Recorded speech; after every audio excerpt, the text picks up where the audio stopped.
Warahmatullahi wabarakatuh. Waalaikumsalam warahmatullahi wabarakatuh. Alhamdulillahi rabbil alamin. Salatu wassalamu ala asyrafil anbiya wal mursalin wa ala alihi wa ashabihi wa man wala. Allahumma anfa'na bima 'allamtana wa 'allimna ma yanfa'una wa zidna ilman. Baik, kira yang lalu itu karena terkait dengan Idul Adha, bahasan kita adalah ya, kurban dan salat Id. Kita lanjutkan kajian tuntunan salat 5 waktu yang merupakan putusan tarjih yang terbaru yang diputuskan tahun 2010. Ya, ini adalah pengembangan yang ada di putusan tarjih jilid 1. Yang dahulu saya kira terakhir itu adalah poin yang ke-14. Ini adalah terkait bahwa ketika kita telah selesai ya, melaksanakan sujud untuk rakaat pertama, lalu kita bangkit untuk naik rakaat yang kedua. Nah, ini dari poin 15. Jadi bangkit naik, sebelum naik rakaat kedua duduk sejenak, lalu langsung naik.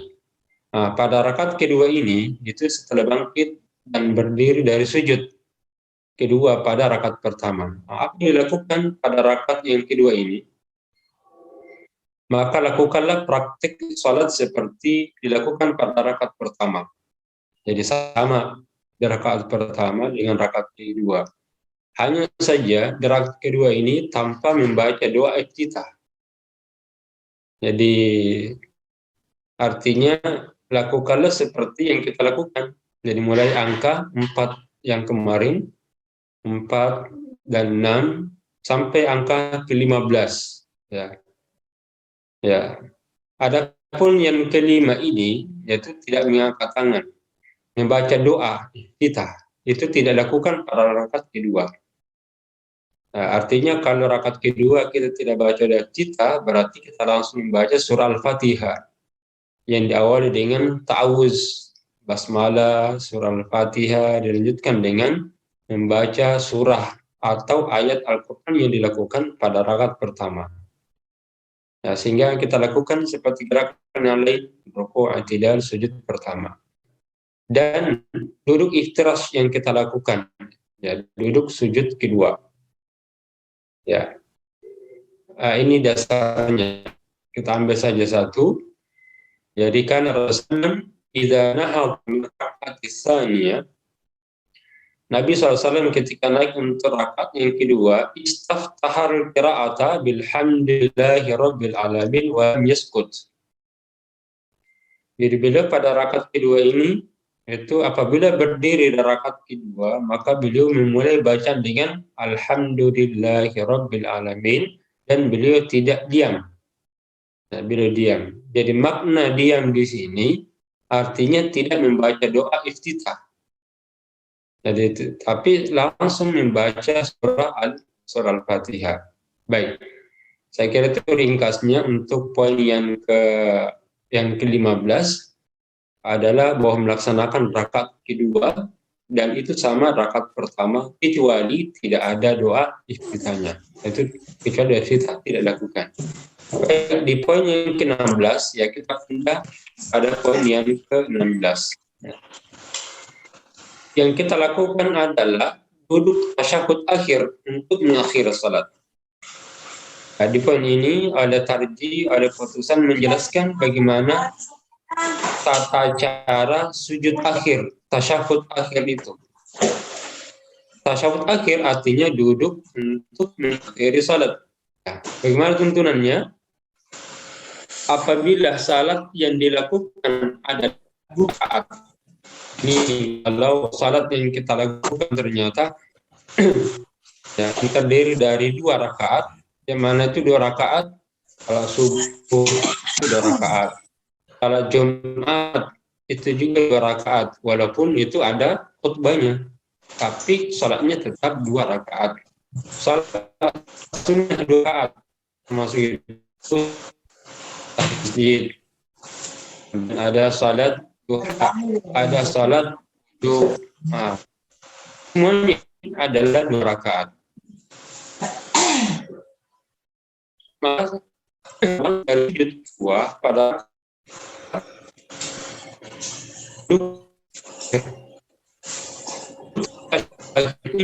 diserahkan dengan duduk tawarruk, ya, tawarruk. Sedangkan duduk tasyahud awal disebut dengan adalah duduk iftirash. Nah, duduk tasyahud akhir ini yang tawarruk untuk dengan tata cara seperti jadi tidak ada bedanya apakah itu 2 rakaat ya, atau 4 rakaat. Kalau sudah akan mengakhiri ya maka itulah yang dilakukan duduk tawarruk. Bagaimana tata duduk tasyahud akhir? Duduk tawarruk untuk menutup salat. Nah, ini tuntunannya. Duduk tasyahud akhir dilakukan untuk mengakhiri semua salat termasuk salat 2 rakaat. Ini kaidahnya. Jadi tasyahud akhir dilakukan untuk apa? Mengakhiri semua salat, termasuk salat yang terdiri dari 2 rakaat. Ini yang terjadi biasanya dalam pendapat tata cara duduknya ini yang sekarang kelihatan beda. Apakah terjadi perbedaan oleh kaum muslimin dalam melaksanakan, khususnya ketika melaksanakan salat yang terdiri dari 2 rakaat seperti subuh, Jumat. Biasanya di sini terjadi perbedaan kaum muslimin dalam melaksanakan, tata cara duduknya beda. Nah, kalau ditarik bagaimana tuntunannya? Tasyahud akhir dilakukan dengan cara duduk tawarruk. Ya, namanya duduk tawarruk. Yang dimaksud dengan duduk tawarruk ini adalah ini duduk dengan memasukkan itu ada istilah memajukan kaki kiri di bawah kaki kanan. Jadi pada saat kita duduk ya kaki kiri itu dimasukkan, atau istilah dalam bahasa hadis memajukan di bawah posisi kaki kanan. Ya. Sementara telapak kaki kanan itu ditegakkan. Ya. Jadi istilahnya begini, ditegakkan dengan jari-jari ditekuk. Ya. Dan ujungnya mengarah kiblat. Jadi ujung jari jari kaki itu ditegakkan. Ya, ditekuk ya. Jadi kalau telapak kaki kanannya ditegakkan, jari-jarinya ditekuk seperti ya mungkin udang ya. Nah, itu ditekukkan dan ujungnya itu mengarah kiblat. Dan duduk dengan bertumpukan pantat di atas lantai di tempat salat. Karena orang secara bahasa itu bahasa Arab artinya itu adalah pangkal paha. Artinya pada saat dia duduk pangkal paha itu bertumpuk di atas lantai, makanya diserahkan dengan duduk tawarruk. Jadi yang perlu diperhatikan pada duduk tawarruk ini yaitu duduk tasyahud akhir itu adalah posisi di mana posisi kaki kanan, posisi kaki kiri di bawah kaki kanan. Itu masuk di bawah kaki kanan. Yang kedua, dan harus diperhatikan telapak kaki kanan ditegak. Jadi telapak kaki kanan ditegakkan. Lalu ujung jarinya ini, ujung jari itu ditekuk. Jadi bukan lurus begini. Jadi ketika duduk begini, tapi harus ditekukkan. Yang ketiga, ujung jarinya ini ada ditekuk, arahnya ke mana? Itu ke arah kiblat. Yang ketiga. Dan yang keempat, duduk dengan bertumpukan pantat di atas lantai. Itu di tempat salatnya. Ini yang diperhatikan pada saat kita duduk tasyahud akhir. Telapak kaki kanan ditegakkan, jari-jari ditekuk, ujungnya mengarah ke arah kiblat, Yang keempat adalah duduk dengan bertumpukan pantat di atas lantai di tempat salat. Ini ciri khasnya duduk tasyahud akhir. Nah, baik, bahwa duduk tasyahud akhir pada saat salat 2 rakaat ini baik salat wajib maupun salat sunnah.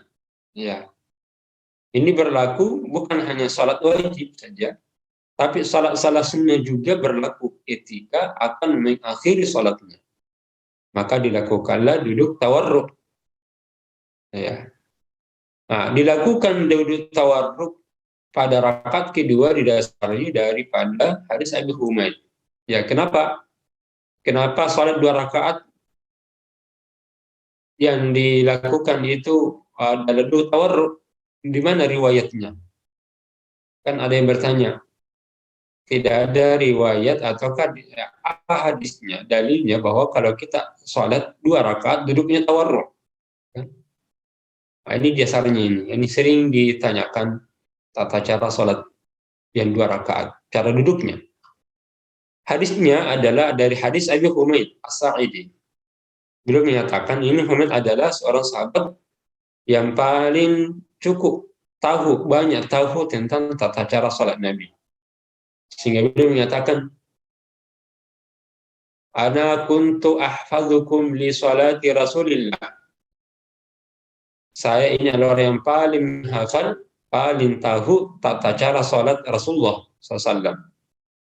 Nah, apa kata beliau? Ra'aituhu, saya melihatnya, idza kabbara, jika ia bertakbir, ja'ala yadayhi, letakkan kedua tangannya, idza anantibaihi, sejajar dengan bahunya. Artinya ini telapak tangannya sejajar dengan bahu. Ujung jari sejajar dengan telinganya. Wa idza raka'a amkana yadayhi min rukbatayhi thumma hasara dhahrahu. Idza rafa'a ra'sahu istawa hatta ya'udu kullu faqarin. Ini panjang makana. Fa idza sajada wa taqabidihima wastaqbala bi atrafi asabi'i rijlaihi al-qiblata. فإذا جلس في الركعتين جلس على رجله اليسرى ونصب اليمنى وإذا جلس في الركعة الآخرة قدم رجله اليسرى ونصب الأخرى وقعد مقعدته. Nah, ini tuntunan salat secara detail dijelaskan. Jadi kata Abu Humaid, saya paling banyak mengingat Rasulullah SAW. Aku melihatnya ketika bertakbir mengangkat kedua tangannya sesentan dengan bahunya, dan apabila ruku, beliau meletakkan kedua tangannya dengan kuat pada lututnya serta membungkukkan punggungnya.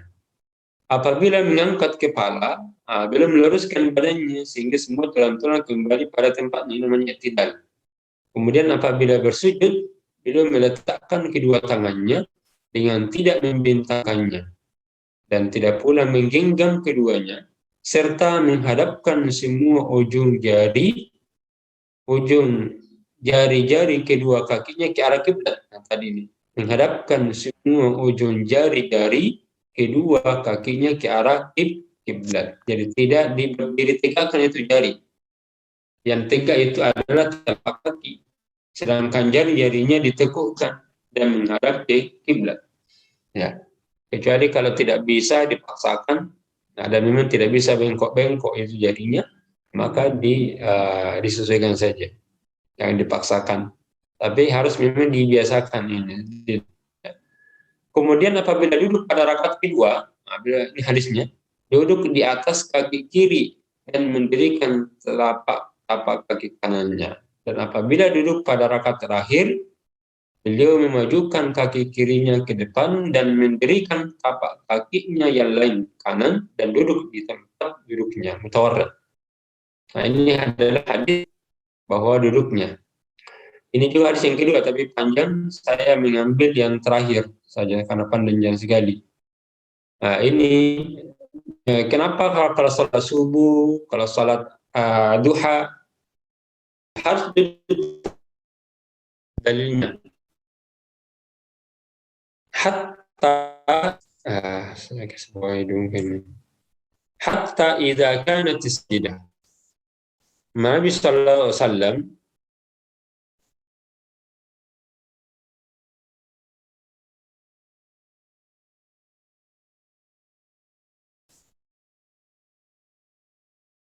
sajdah allati fiha taslim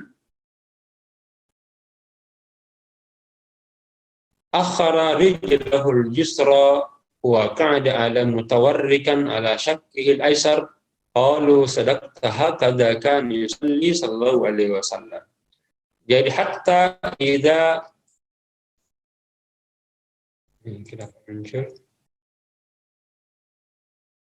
idza kan as-sajdah, jadi beliau ketika sujud, jadi berada pada sujud, allati fiha taslim, di situ ada salamnya.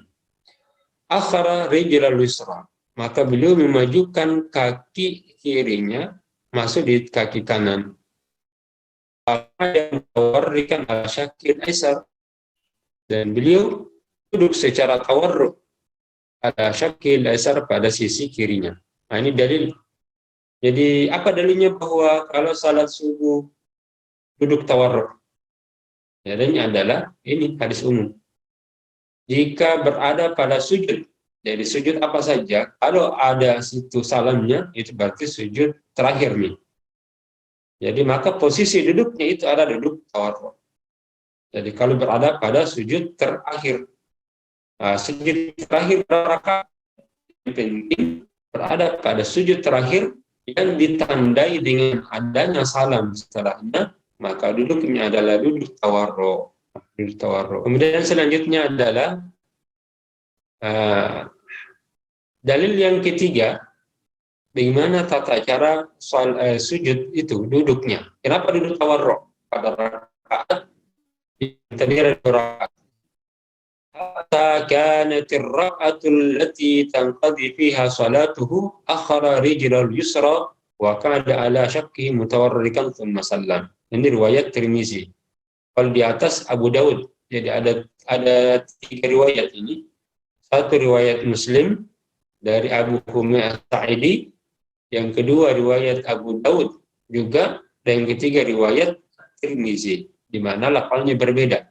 Kalau Muslim, ya, bahwa ketika mengakhiri salatnya rakaat kedua, tasyahud akhir, rakaat tasyahud akhir, maka duduknya adalah tawarruk.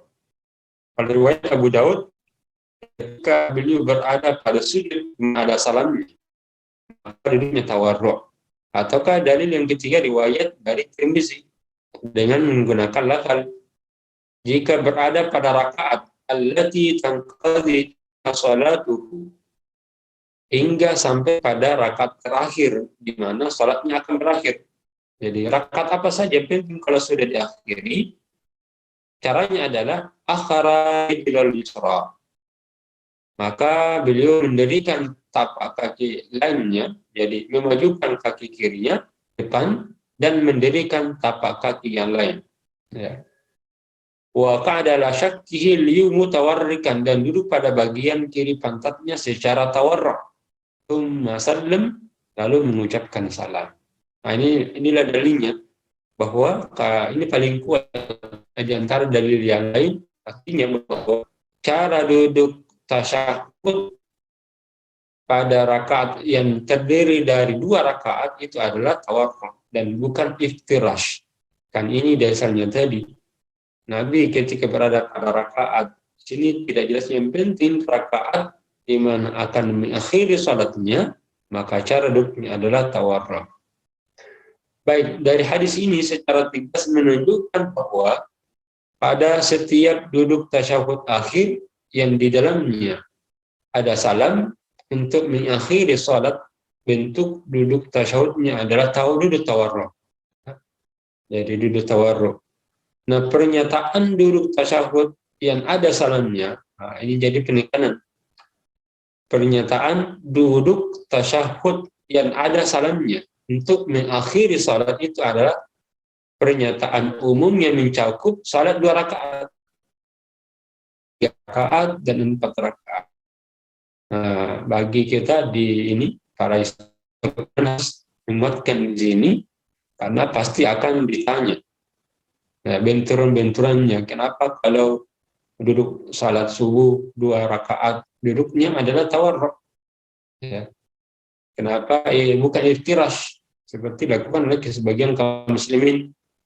Kan adanya hadis tadi pernyataan Nabi ketika berada pada duduk tasyahud yang ada salamnya untuk mengakhiri salat itu ada pernyataan umum, pernyataan umum yang aku salat 2 rakaat, 3 rakaat, 4 rakaat. Ya.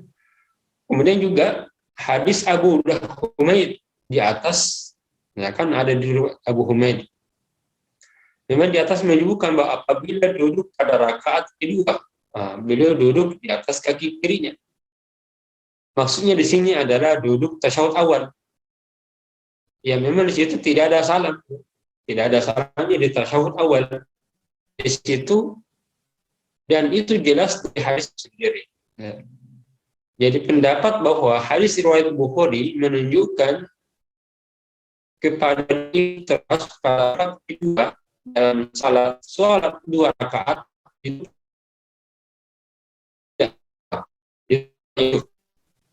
ya sebagian saudara-saudara kita kaum muslimin menjadikan dasarnya kalau salat subuh ini tadi karena Nabi pada rakaat yang kedua duduknya ya pada adalah duduk karena memang kenapa? Karena 2 rakaat itu salatnya sehingga terdapat setiap duduk tasyahud akhir dan ada salat maka duduknya ada duduk tawarruk. Nah, ini ada duduk tawarruk. Itu cara pertama. Pada saat ini poin yang ke-16. Cara duduk yang bagaimana tuntun yang lain meletakkan kedua tangan dan mengacungkan jari telunjuk. Jadi pada saat duduk yang tadi posisinya posisi tangan. Jadi tawarruk itu letakkanlah kedua lapangan di atas lutut. Jadi posisinya pas ujung lutut tuh. Tidak lewati, tidak terlalu di atas. Jadi pada saat dilakukan di atas itu tidak ke depan, terlalu ke depan dan tidak terlalu. Jadi pas di lutut menghamparkan jari-jari tangan di atas lutut kiri. Nah, jadi jari tangan kiri, sedangkan jari manis, ya, dan jari tengah tangan kanan digenggam. Nah, ini bentuknya begini. Jadi jari manis, jari tengah tangan kanan digenggam. Dan ibu jari tangan kanan menyentuh jari kanan di sini.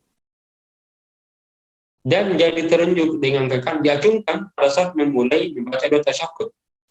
Jadi kalimat tangan ini diacungkan saat mulai tasyahud at-tahiyyatu lillah. Pada saat itulah diacungkan. Jadi bukan nanti asyhadu an la ilaha illallah.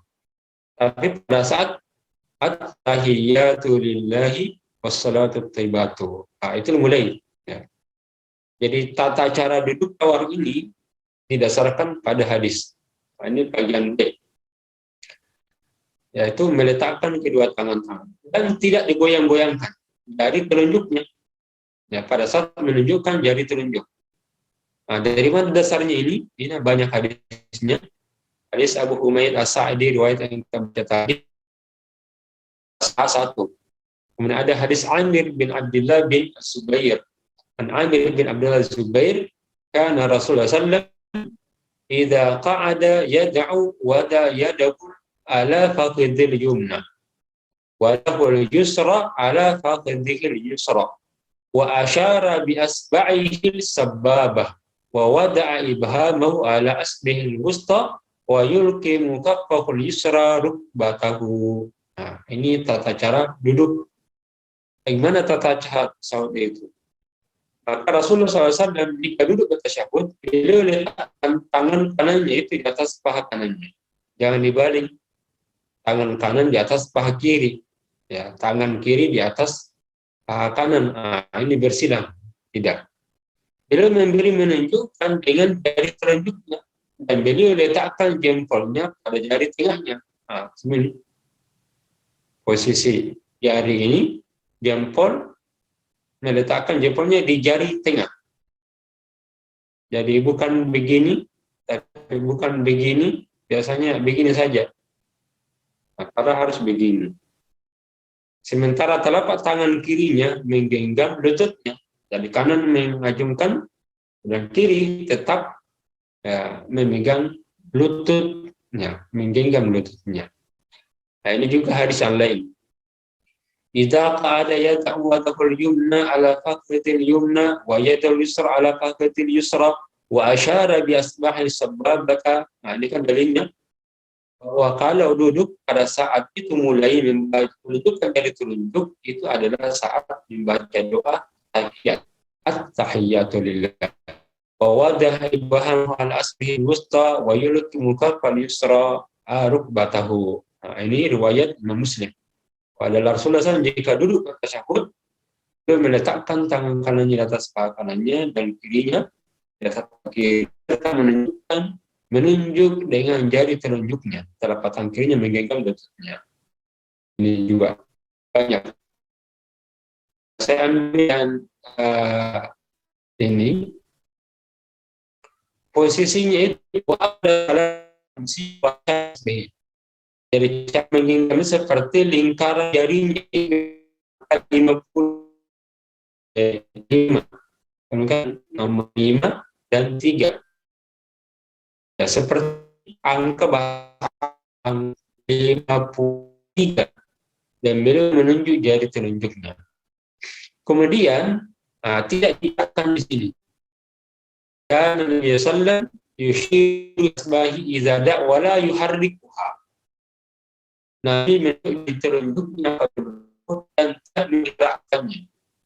Ini hadis riwayat Abu Daud dari Hambal.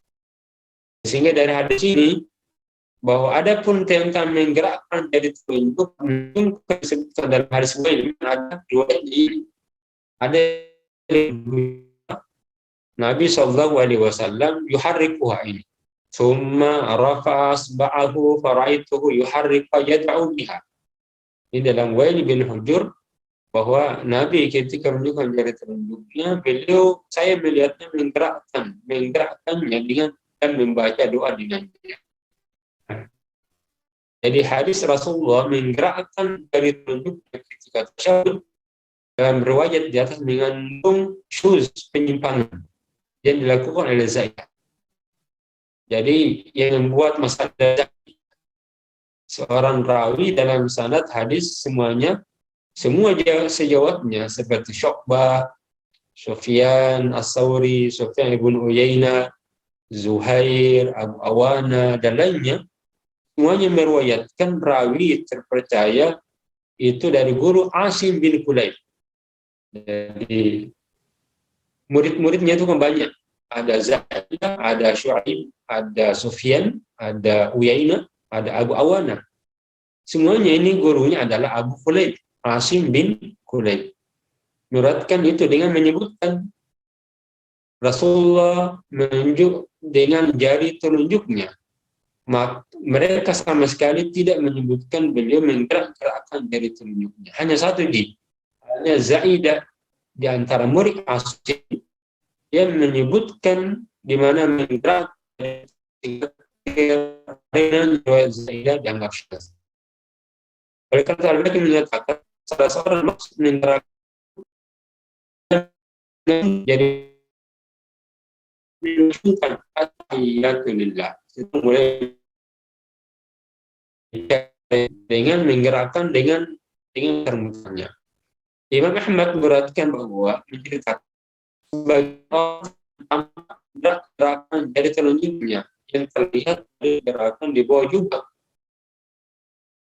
Karena tinggi dan tinggi. Jadi biasanya itu kenapa kelihatan menggerakkan, karena memang di balik jubahnya itu suasananya suasana dingin. Jadi tidak disengaja memang, tapi secara alami. Nah, setelah menelaah beberapa fikih, belum ditemukan pemahaman yang menunjukkan menggerak-gerakkan jari telunjuk di mazhab Maliki saja. Ya, jadi mazhab Maliki yang menyatakan menggerakkan kanan ke kiri secara pelan. Jadi kalau dia Maliki, hingga demikian bahwa yang paling kuat pendapat tidak menggerakkan jari telunjuk saat tersebut. Hal ini dibawakan oleh riwayat Az-Zubair tadi pada nomor 5 yang menegaskan bahwa Rasulullah menunjuk mengacungkan jari telunjuknya, bukan menggerak-gerakkannya. Tapi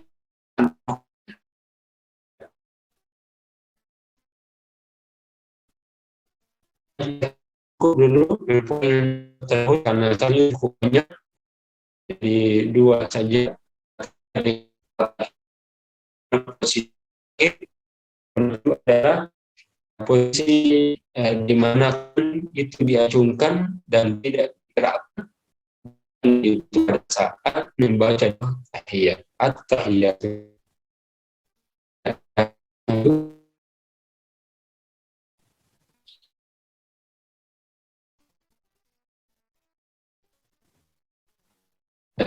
Ya, alhamdulillah. Itu tadi materi yang sudah dibawakan oleh Ustadz terkait dengan sholat yang ini sudah di akhir sebenarnya.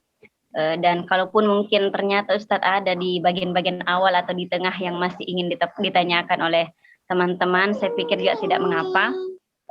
Teman-teman bisa langsung bertanya atau bisa juga di chat room. Silahkan. Namun mungkin saya mengawali Ustadz terkait dengan tadi memang di tarjih, di buku tarjih juga dijelaskan awal kita jari telunjuk itu pada saat dimulai tasyahud, bukan pada saat syahadat. Namun ada adik-adik atau teman-teman yang pernah bertanya, meskipun pertanyaannya ini terdengar seperti bercanda, tapi memang mungkin kita perlu mengetahui ilmunya, bahwasannya katanya kenapa tidak ada petunjuk atau perintah di tarjih, di buku tarjih terkait kapan kita menurunkan jari telunjuk kita, apakah sebelum salam ataukah jangan sampai katanya setelah salam masih ada yang mengacungkan jari telunjuknya seperti itu Ustaz, karena katanya itu teman tidak mendapatkan, dia sudah hatamkan baca buku tarjih tapi tidak mendapatkan tentang itu Ustaz. Ya, jadi sebenarnya itu tersirat di dalam poin yang ke-16. Tapi kan belum selesai ini. Jadi posisi duduk dan tangan ketika tasyahud, ya tadi kita jelaskan 2 poin, posisi kaki dan posisi tangan. Di poin A itu adalah posisi kaki. Ya, bagaimana posisi kaki ketika tasyahud? Ya. Jadi kaki ditegakkan, lalu menghadap kiblat jari-jarinya. Kemudian tangannya diletakkan di atas lutut pas dan seraya mengacungkan tangannya. Ini adalah keadaan saat duduk tasyahud. Adapun kalau salam, karena sudah merupakan gerakan lain, maka di situ juga sudah tidak masuk lagi. Jadi posisi posisi tangan itu saat bertasyahud saja, yang disebut dengan doa tasyahud akhir. Tasyahud akhir, apa lanjutan setelah tasyahud akhir? Salam. Berarti antara tasyahud akhir, duduk membaca doa iftitah, doa tahiyat, itu adalah cara khusus. Sedangkan salam itu gerakan yang lain. Sehingga pada saat salam, tangan itu sudah tidak diacungkan lagi, karena sudah berada pada gerakan yang lain. Jadi tadi kan sudah jelaskan tuntunannya bahwa posisi tasyahud akhir kaki posisi seperti ini, sedangkan tangan itu diacungkan. Artinya kalau sudah selesai, maka posisi tangan yang awalnya diacungkan maka diturunkan, kecuali duduk. Nah, duduk tidak boleh bergeser dulu karena memang posisinya duduk adalah posisi terakhir, bahwa untuk mengakhiri maka tetap duduk. Jangan karena dianggap sudah gerakan, sudah berdiri lalu salam. Nah, tidak. Karena posisi salam masih dalam keadaan duduk. Ya, beda kalau tasyahud. Menunjuk, mengacungkan jari telunjuk itu posisi tasyahud akhir yang berpasangan, berpaket dengan doa. Tahiyatulillahi. Lalu berpasangan juga dengan salawat kepada Nabi sampai doa akhir. Nah, setelah 3 paket itu, baik doa tahiyat atau salawat Nabi, lalu yang terakhir itu adalah doa, maka diturunkan tangan karena sudah selesai. Lanjut ke gerakan selanjutnya. Apa gerakan selanjutnya itu? Salam. Nah, bagaimana tata cara salam? Otomatis nanti kan ada bahasanya ini. Jadi tidak diacungkan saat salam karena dianggap sudah selesai. Ya, itu kalau misalnya tidak ada. Yang kedua, kalau memang tidak ada penjelasan, maka dikembalikan ke hukum asal. Jadi tasyahud, jadi telunjuk itu adalah posisi hadis yang kita baca itu adalah hadis tentang tasyahud akhir. Ya, yang dimana posisinya kita sudah jelaskan tata cara duduknya, lalu posisi kanannya. Nah, nanti salam, dan nanti kan ada gerakan khusus dan masuk ke gerakan yang lain, sehingga otomatis tangan harus dikembalikan ke asalnya. Ya, seperti itu. Allahu a'lam. Ya mungkin teman-teman lain masih ada yang ditanyakan, silahkan. Ada dari PDN Agua. Kan. Ya, bismillahirrahmanirrahim. Assalamualaikum warahmatullahi wabarakatuh. Alhamdulillah Ustaz, kami dari pimpinan daerah nasional Jawa sedang berada di lokasi Dana 1 di TC Tuhan. Ada yang kami perlu permantap. Teman-teman di sini masih banyak yang mendebatkan bagaimana jika posisinya kita sebagai orang yang masbuk, kemudian imamnya kita dapatkan di rakaat terakhir. Apakah bacaan dan gerakannya kita juga harus ikuti? Gerakan duduk tasyahud akhirnya. Kemudian kita pada saat baru di awal sebagai rakaat pertama sebagai posisi makmum. Kemudian yang kedua, ada juga yang pernah saya dengar Ustaz, ketika kita melakukan sholat, kalau gerakan yang diperbolehkan hanya 3 kali, misalnya kayak menggaruk atau apalah, kalau lebih dari 3 kali maka sholat itu sudah batal. Seperti itu Ustaz. Maksudnya gerakan-gerakan yang di luar dari sholat.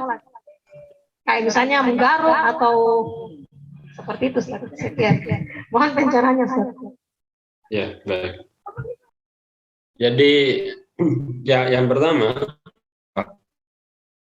di situ kan konsep salat jamaah dan salat masbuk, ya salat masbuk jamaah yang masbuk, maka posisinya ini masuk kategori hadis Nabi, innama ju'ilal imam yutamma bihi.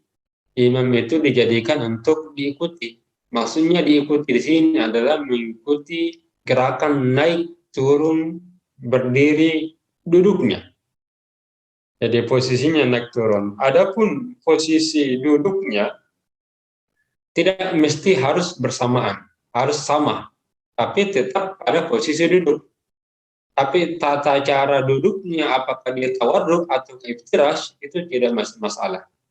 Maka mengikuti keadaannya saja masbuk.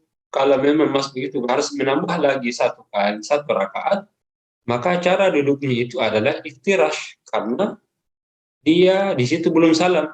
Kan tadi kita sudah jelaskan bahwa duduk tasyahud akhir itu adalah duduk di mana kita sudah berada pada posisi terakhir sujudnya. Di antaranya adalah kita mau salam.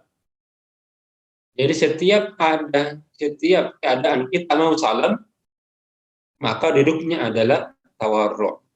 Tapi kalau kita duduk belum ada maksud untuk salam, artinya belum mengakhiri salatnya, maka duduknya adalah iftirash. Ya, maka posisinya ini tidak mesti sama dengan imam duduknya, tapi posisinya dalam keadaan duduk. Tapi caranya boleh beda, karena kita berada pada posisi yang belum salam, di situ masih naik. Yang pertama. Yang kedua, doanya, ya, apakah kita baca doa itu? Ya, tetap membaca doa tasyahud. Apa tasyahud yang kita baca? Sama. Hanya yang kita baca itu ada doa tasyahud yang belum mengakhiri. Tahiyatulillah, baca salawat Nabi, baca doa juga. Allahumma inni zalamtu nafsi zulman katsira. Karena kita belum mengakhiri. Kalau sudah mengakhiri, maka format doanya tahiyatulillah, ya,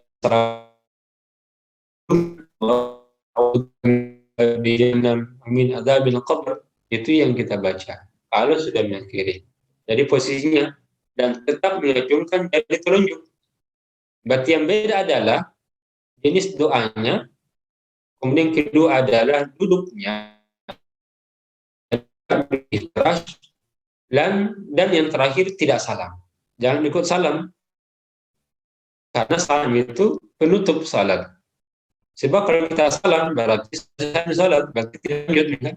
Sudah dianggap akal yang lain, artinya sudah selesai. Ya. Jadi gerakan salat itu tidak dibolehkan selain daripada gerakan salat saja. Jadi tidak dibenarkan. Pun kalau ada mubah, seperti seorang ini, ya, dia gendong gerakan salat, tapi karena dibutuhkan maka tidak mengapa. Itu bayi anaknya yang karena menangis diangkat. Jadi ketika salat Allahu Akbar, diangkat anaknya. Pada saat ya mungkin misalnya diangkat anak itu kapan? Ketika berdiri, membaca doa Al-Fatihah, lalu kemudian baca surah-surah yang lain. Lalu ketika dia sujud karena sulit yang diletakkan. Ini adalah gerakan bukan salat, tapi tidak membatalkan karena dibutuhkan. Ya, sama juga kalau misalnya gerakan berpindah ke tempat saf, ada yang kosong. Jadi berpindah pada gerakan itu bukan gerakan salat itu, tapi karena dibutuhkan maka itu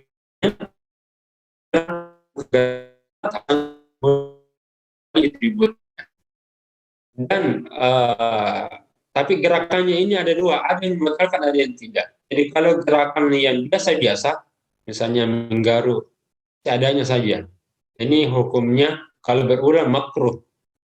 Tapi kalau misalnya gerakan yang memang sudah bukan lagi gerakan salat, ya misalnya gerakan salat, jadi tidak dibutuhkan, ya, seperti baca salat, lalu ada WA masuk, lalu dibuka WA-nya, lalu dibaca dan dibalas.